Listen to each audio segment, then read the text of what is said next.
Continuando con la lista de oradores, tiene la palabra el señor diputado Daniel Barrio.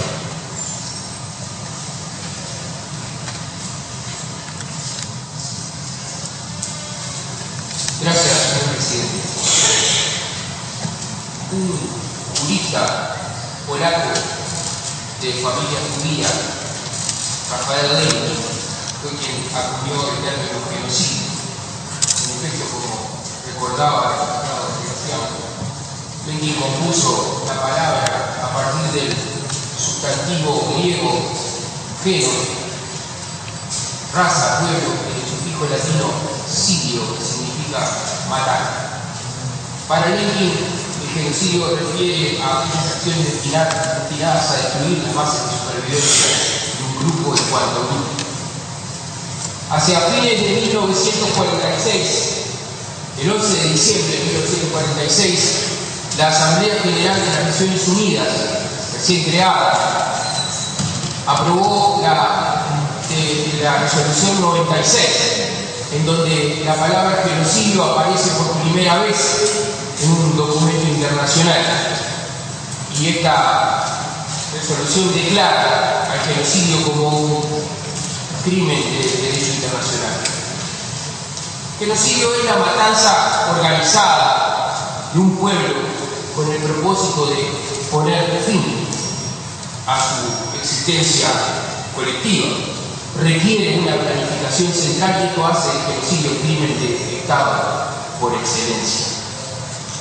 Las circunstancias que hoy nos toca recordar representa el punto culminante o uno de los puntos culminantes en la historia de las persecuciones por parte de quienes procuran la pureza de la raza única, del partido único o de la religión única, que han sido los principales artífices de los peores males de la humanidad, de las peores masacres de la humanidad.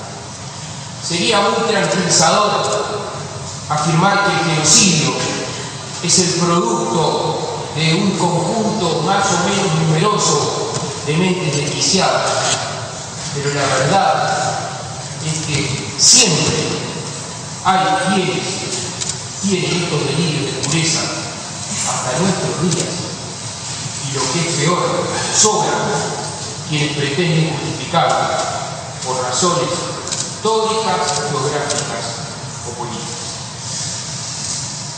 A fines del siglo XIX, las reivindicaciones y los reclamos de derechos políticos y sociales por parte de la comunidad armenia en el Imperio Otomano fueron duramente reprimidos. Entre 1894 y 1896, el sultán Abdul Hamid II asesinó entre 200 y 400 mil armenios y integrantes de otras comunidades cristianas como los asirios. Pues bien, el entusiasmo que despertara la rebelión contra el sultán por parte del movimiento de los jóvenes turcos fue efímero. A poco de andar se hizo evidente que los jóvenes turcos, muy progresistas ellos, también habían llegado para buscar la pureza del imperio. Y cuando el Imperio Otomano participa de la Primera Guerra Mundial en lo que se dio llamar la Alianza de las Potencias Centrales, era necesario un pretexto para homogeneizar las opiniones, para amontonar las voluntades, para apelar a la unidad de la nación, que las apelaciones a la unidad siempre requieren de pretextos nobles, aunque no siempre garantizan objetivos nobles. La unidad nunca debería ser un fin en sí mismo. Era necesario un enemigo. La explosión de la Primera Guerra Mundial no hizo más que agudizar el calvario para los armenios que habían sido elegidos por el imperio en decadencia, por el imperio en decomposición, como el pretexto ideológico. Eran ellos Los armenios, el cuerpo extraño, peligroso, eran ellos los armenios, el enemigo interno a ser combatido. La primera fase, recién era mencionada por el investigador final, los arrestos de los intelectuales. El 24 de abril de 1915, 325 miembros de la comunidad armenia fueron detenidos por parte de las autoridades del Imperio Otomano. En los siguientes días la cifra llegaría a alrededor de 600 personas. La segunda fase consistió en el reclutamiento de los hombres armenios por parte del ejército turco. Y luego vinieron las matanzas, las deportaciones y las marchas de la muerte de mujeres, de niños y de ancianos a través del desierto de Siria. En realidad, señor presidente, el negacionismo constituye la cuarta fase del genocidio que se sigue perpetrando toda vez que negamos.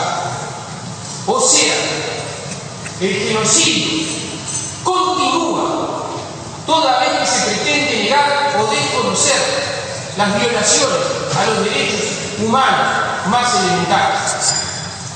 El genocidio continúa toda vez que se pretende desconocer la exposición a la hambruna, a las enfermedades epidémicas, las deportaciones forzosas o la tortura. El genocidio continúa toda vez que se pretende negar o desconocer los asesinatos en masa, la gran masacre. Pero aún el reconocimiento de estos acontecimientos no es suficiente. Es preciso que el relato de estos hechos incorpore que se trató de un plan de exterminio masivo y sistemático. Justo es señalar, cuando se ha levantado a la diáspora demandando pruebas, que existen numerosos documentos, testigos y hasta también evidencia fotográfica. En su libro Memorias, testimonios sobre el genocidio cometido por los turcos contra el pueblo armenio, de Henry Morgenthau, embajador de Estados Unidos en Turquía entre 1913 y 1916, entre cientos de documentos fidedignos, cita la circular dirigida por la prefectura de Alepo, a la prefectura de Alepo por el Ministerio del Interior de la época. Dice textualmente: ya se ha comunicado que el gobierno ha decidido exterminar totalmente a los armenios habitantes en Turquía. Los que se opongan a esta orden no podrán pertenecer ya a la administración. Sin miramientos por las mujeres, los niños y los enfermos, por trágicos que puedan ser los medios de exterminio, sin escuchar los sentimientos de la conciencia, es necesario poner fin a sus existencias. Y esto lo firma el ministro del Interior, Mehmet Talat Payar, el 13 de septiembre de 1915. Son numerosos los documentos, los testigos y la evidencia. Sin embargo, el exterminio por parte del Imperio Otomano, liderado por los jóvenes turcos, perpetrado entre 1915 y 1923, fue sistemáticamente ignorado por razones políticas durante muchísimos años y aún hoy en día continúa siendo ignorado por gran cantidad de estados. Estamos hablando del primer genocidio del siglo XX y esta constatación es en sí misma una derrota para nuestra especie. Porque hablar del primer genocidio del siglo XX quiere decir que a estos hechos tan dolorosos y que significaron la desaparición física de casi 2 millones de armenios, le sucedieron otros. Porque hablar del primer genocidio del siglo XX quiere decir que no fue el último. En 1939, en una reunión con sus comandantes, una reunión de motivación para el exterminio del pueblo judío, Adolfo Hitler Así expresa esa pregunta que recordamos aún con consternación, que cuyos ecos atraviesan las décadas y llegan hasta nuestros días. Decía Adolfo Hitler: ¿qué problema va a haber con matar a todos los judíos? ¿Alguien se acuerda del pueblo armenio?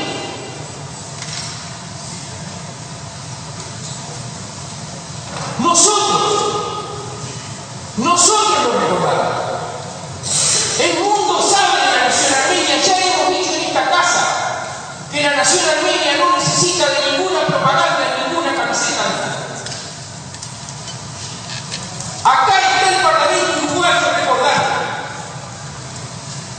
Igual que ayer, igual que hoy, porque la columna principal es la memoria.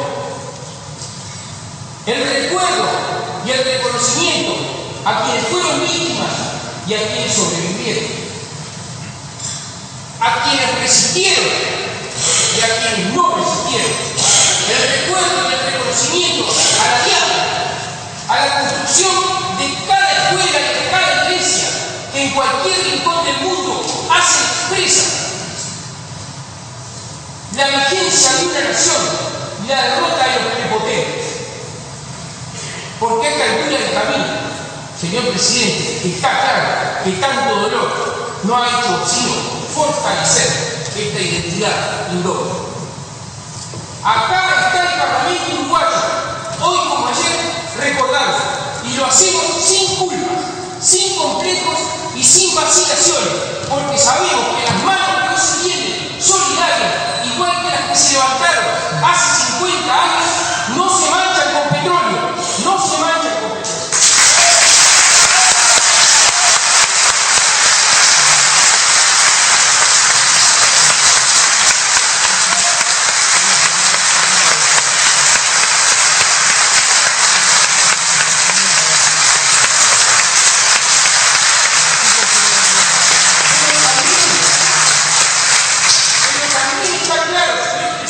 Para todos nosotros que es preciso insistir en la recordación de estos hechos. Hoy, más que nunca, es preciso insistir para demostrar que los intentos de opacar esta conmemoración son estériles. No es Galípoli, señoras y señores, es el martirio de todo un pueblo.